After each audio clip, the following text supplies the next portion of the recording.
En el día de hoy, amigo oyente, llegamos al capítulo 12 de este libro de Isaías. Hemos estado siguiendo una serie de profecías que en realidad nos cuentan una sola historia. Esto comenzó, como hemos dicho en los programas anteriores, en el capítulo 7 y continúa hasta el capítulo 12. Y el período en el cual fueron realizadas estas profecías fue durante el reinado de Acaz, un rey bastante malo, por cierto, en contraste con lo que había sido su padre y su abuelo. Su abuelo fue el rey Usías, y fue en su época durante el tiempo que Isaías comenzó su ministerio a esta gente. El profeta está presentando esta serie de profecías, la cual comenzó con el juicio de Dios con esta gente. Y luego, él ha seguido avanzando hasta el momento en que vimos en el capítulo 11, donde él ha establecido el reino sobre la tierra en el cual el Señor Jesucristo reinará personalmente. Hablamos acerca de este reino en nuestro programa anterior. Después que esta gente haya pasado a través del período de la gran tribulación, entonces entrarán a ese reino. Ahora tenemos aquí en este capítulo 12 una nota destacada. Encontramos aquí al pueblo de Dios alabando a Dios y adorándole. Aquí podemos encontrar a Israel en el templo cantando alabanzas a Dios. Y no vemos a esta nación en el muro de los lamentos. Hoy Israel se encuentra en el muro de los lamentos. Esa es una de las razones por la cual decimos que no estamos viviendo en nuestros días el cumplimiento de la profecía, es decir, el regreso de ellos a su tierra, que como podemos apreciar, según este relato, no refleja el hermoso cuadro de alabanza aquí presentado. Observemos lo que tenemos ante nosotros. Es un cuadro muy hermoso de adoración. Este capítulo es un capítulo muy breve y es también un cántico. Es una hermosa joya, digamos de paso, y aquí tenemos la alabanza pura de los hijos redimidos de Dios, debido a su salvación y porque Él es el Creador. Ya se ha quitado la maldición de la tierra, y esa es una ocasión para alabar a Dios por haber demostrado su bondad en la creación. Usted y yo, amigo oyente, no hemos podido apreciar nada de eso en la naturaleza, porque aún hoy se encuentra bajo esa maldición. La naturaleza en estos días tiene una garra sangrienta, colmillos llenos de sangre y muy filosos, por cierto. Todo eso será quitado cuando llegue esa ocasión a la que nos estamos refiriendo. Ahora, en este capítulo 12, en los primeros 3 versículos, encontramos al Señor Jehová siendo alabado a causa de la salvación. Luego, en los versículos 4 al 6, tenemos la alabanza al Señor Jehová a causa de sus obras en la creación. Notemos pues lo que dice el primer versículo de este capítulo 12. En aquel día dirás, cantaré a ti, oh Jehová, pues aunque te enojaste contra mí, tu indignación se apartó y me has consolado. Una vez más encontramos aquí esa expresión que hemos señalado anteriormente como en aquel día. Y creemos que ya hemos identificado a este día como el comienzo del período de la gran tribulación y que continúa hasta la venida de Cristo y hasta cuando su reino sea establecido sobre la tierra. La noche de pecado ya ha concluido y ha llegado el día de salvación. Ahora es el día del Señor. Esa gente ha pasado a través de esa noche y la luz ya ha llegado al mundo. La tribulación ya ha pasado, las tormentas de la vida se han acabado y ellos han entrado al reino. Es una ocasión para alegría, para alabanzas. Encontramos aquí que lo que caracterizará ese período es el gozo. Notemos lo que dice el versículo 2. He aquí Dios es salvación mía. Me aseguraré y no temeré, porque mi fortaleza y mi canción es Jehová, quien ha sido salvación para mí. Usted puede notar que lo que se nos indica aquí es que la salvación no es una cosa, sino que es una persona. La salvación no es un programa, tampoco es una religión, no es un sistema ni es un rito, no es algo litúrgico. La salvación, amigo oyente, es una persona, y esa persona es el Señor Jehová, el Señor Jesucristo. Ese es el cuadro que se nos presenta aquí. Y esta gente le da alabanzas a Él por esto. Y el versículo 3 nos dice, sacaréis con gozo aguas de las fuentes de la salvación. Esto nos habla de la abundancia, de la satisfacción, y habrá entonces mucho gozo en el corazón. Eso es lo que lo caracteriza. Amigo oyente, esta es una época de mucho gozo, y así es como el Señor quiere que sea. Él quiere que nosotros seamos felices. Él hace que nosotros nos regocijemos, que cantemos alabanzas. Y no creo que lleguemos a ser testigos de Él, sino hasta cuando tengamos ese gozo. Ahora en el versículo 4 leemos, «Y diréis en aquel día, cantad a Jehová, aclamad su nombre, haced célebres en los pueblos sus obras, recordad que su nombre es engrandecido». En aquel día, por supuesto, se refiere al milenio. Es la parte del día cuando hay luz. Comenzó con la noche de pecado. Ahora nuestros días comienzan con la salida del sol. El día del Antiguo Testamento comenzaba con la caída del sol. Y uno debe pasar a través de la noche. En los Salmos leemos, «Por la noche durará el lloro, y a la mañana vendrá la alegría». Y esta es la mañana de gozo, y la hora de darle gracias a Dios por la salvación. No solo por eso, sino por el hecho de que Él es el Creador. Leamos el versículo 4 otra vez. «Y diréis en aquel día, cantad a Jehová, aclamad su nombre, haced célebres en los pueblos sus obras, recordad que su nombre es engrandecido». Y las obras de Dios son mucho más que el haber hecho la creación. Pero incluye eso. Es todo lo que Dios hace. Y las obras de Dios son grandes, y por cierto que son muy amplias también. Ahora el versículo 5 de este capítulo 12 de Isaías dice, «Cantad salmos a Jehová, porque ha hecho cosas magníficas. Sea sabido esto por toda la tierra». Dios ha hecho grandes cosas. Bueno, en los 6 días de la creación, usted habrá notado que cuando cada día llegaba a su fin, el Señor miraba y vio que lo que había sido hecho era bueno y en gran manera. Cuando Dios mira las cosas y dice que es bueno, entonces, amigo oyente, es bueno. Yo creo que sería bueno de parte nuestra que nosotros le demos gracias a Él por una salvación perfecta. Y le debemos dar las gracias por la creación, aun cuando el pecado ha entrado a este mundo. Seguro que podemos notar en muchos lugares a nuestro alrededor que hay ratas por algunos lugares, y que también existen las hormigas por todos lados. Pero a pesar de todo eso, amigo oyente, podemos escuchar las aves cantando, y hay belleza en las flores, en los árboles. Y aun cuando la tierra haya sido maldecida por el pecado, aún así es hermosa. Usted puede imaginar lo que llegará a ser cuando la maldición haya sido quitada. Vamos a tener entonces ocasión de alabar y cantar cánticos de alabanza a Dios en aquel día, y lo podemos hacer hoy también. Ahora el versículo 6, el versículo final de este capítulo 12 de Isaías dice, «Regocíjate y canta, oh moradora de Sión, porque grande es en medio de ti el Santo de Israel». Esta es una exclamación de gozo del alma redimida que está entregando todo lo que una pobre criatura puede darle a Dios. ¡Aleluya! Cuando hoy nosotros hablamos acerca de nuestra dedicación, ni siquiera sabemos lo que estos términos en realidad significan. Ellos lo sabrán en aquel día, y nosotros también. Y llegamos ahora al capítulo 13 de Isaías, y nos encontramos ahora en una sección completamente diferente. Y el tono de lo que dice ese libro cambia inmediatamente. Comenzando con el capítulo 13 y hasta el capítulo 23, encontramos ciertas cargas, y en realidad son cargas de 9 naciones que rodean a Israel. Una carga es algo que usted tiene que soportar. Es un juicio de Dios contra estas naciones. Aquí tenemos 9 de estas naciones mencionadas, y en cierta manera, este es uno de los pasajes más destacados de las Escrituras, porque la mayoría de las cosas aquí mencionadas ya han sido cumplidas. Era algo profético cuando fue dado, pero ahora ya ha sido cumplido. Es algo que ya pertenece a la historia. Cada una de estas naciones ha tenido contacto con Israel, y la mayoría de ellas eran vecinos que vivían en las fronteras de Israel. Eso quiere decir que estaban muy cerca de esta nación. Sus fronteras tocaban las fronteras de Israel, o bien no estaban muy lejos de esa nación. Israel sufrió bajo algunos pueblos y volverá a sufrir nuevamente en el futuro. De paso, digamos que eso está sucediendo hoy, y es debido a alguna de estas naciones, y usted podrá encontrar aquí que hay algunos nombres que son conocidos. Y por supuesto, aquí tenemos a la nación de Egipto. Antes de entrar al texto de este capítulo, permítanos decir algo más como introducción.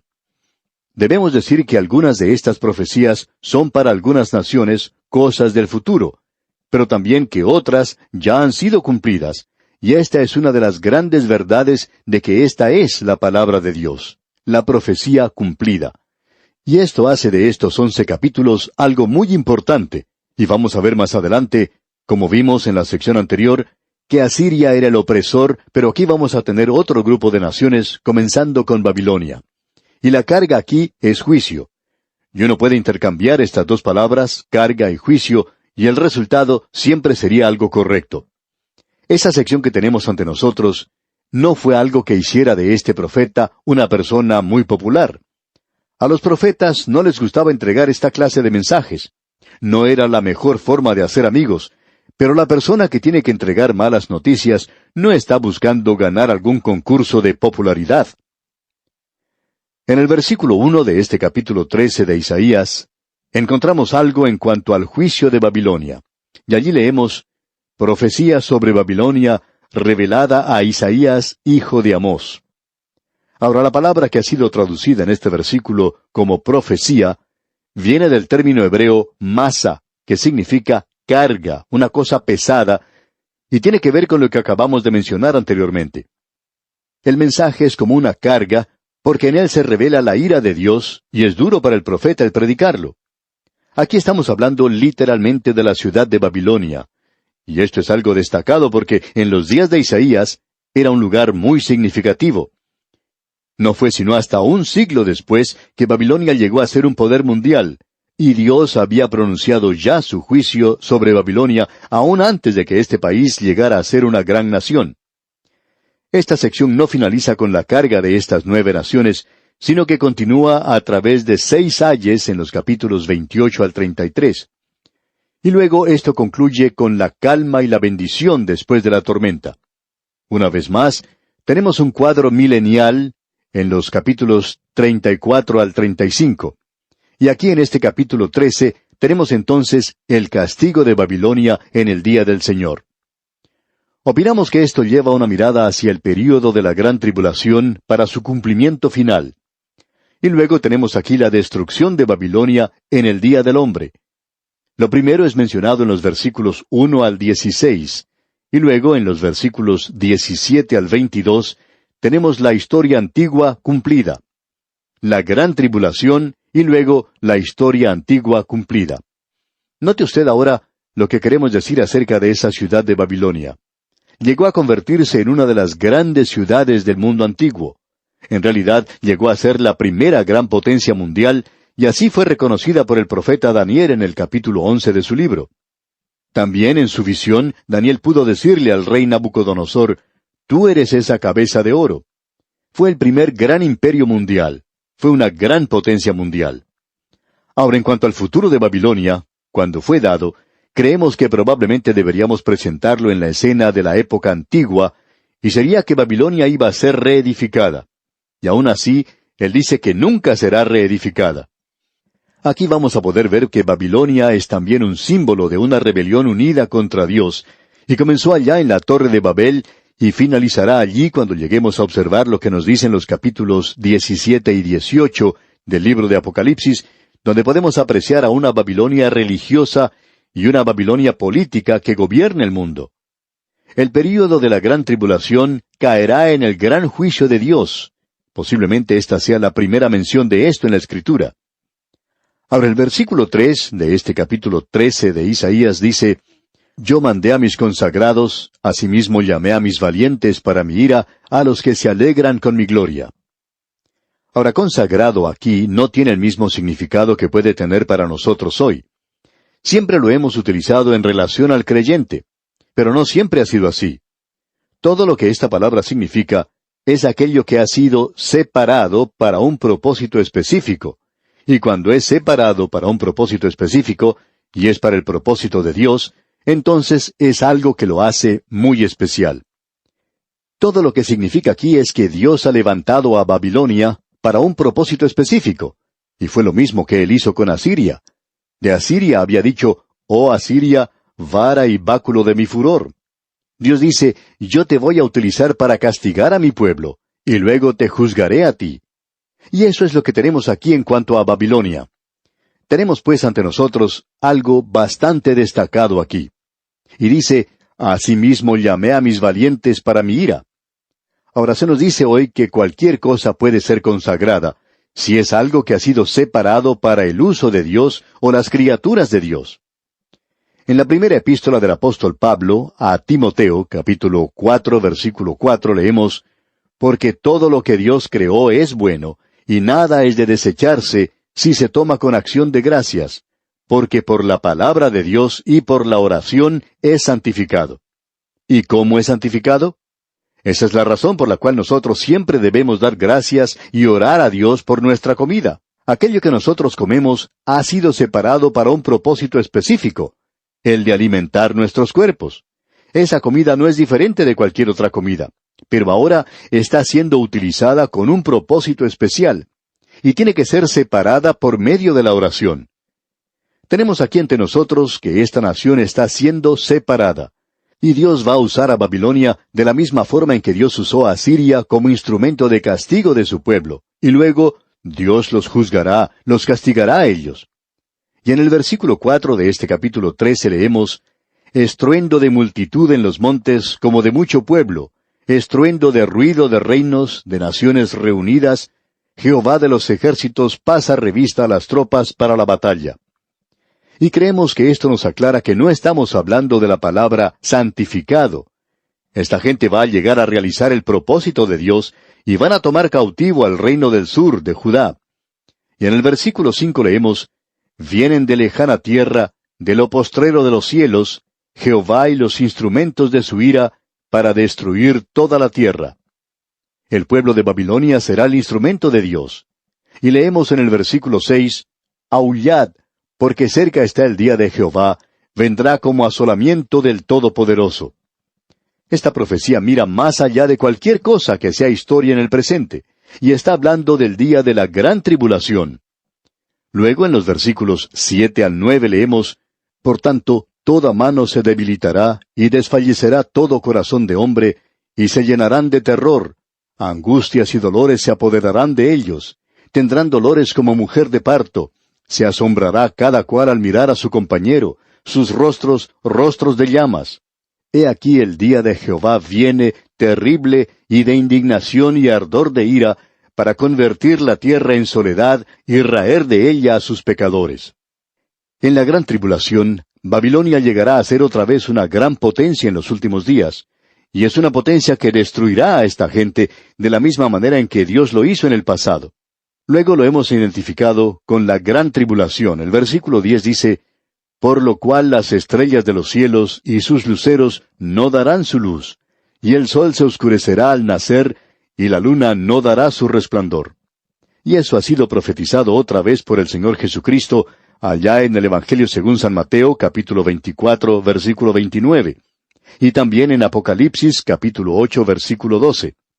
Ahora en el versículo 11, de este capítulo 13 de Isaías que estamos estudiando, leemos, «Y castigaré al mundo por su maldad». O sea que el mundo será castigado. Estamos viviendo en un mundo hoy que está avanzando hacia su propio juicio. Y el versículo 12 dice, «Haré más precioso que el oro fino al varón, y más que el oro de Ofir al hombre». En el momento en que Cristo murió por usted y por mí sobre la cruz, amigo oyente, eso nos dio mucho más valor. Es un tiempo de destrucción mundial, y Él dijo que ninguna carne sobrevivirá a no ser que sus días sean limitados. Pero Dios guardará un remanente para sí. Y pasando al versículo 17 de este mismo capítulo 13 de Isaías, leemos, «He aquí que yo despierto contra ellos a los medos, que no se ocuparán de la plata ni codiciarán oro». Ahora, ¿quiénes son los medos? Bueno, los medo-persas son los medos. Ellos son los que destruyeron a Babilonia, digamos de paso. Babilonia fue destruida por el imperio persa. Y vemos que aquí el profeta ve a los medos. Y en el versículo 19 de este capítulo 13 de Isaías leemos, «Y Babilonia, hermosura de reinos y ornamento de la grandeza de los caldeos, será como Sodoma y Gomorra a las que trastornó Dios».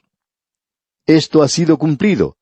Nunca más será habitada, ni se morará en ella de generación en generación. Ahora Babilonia será reedificada. ¿Pero dónde? No va a ser en el mismo lugar.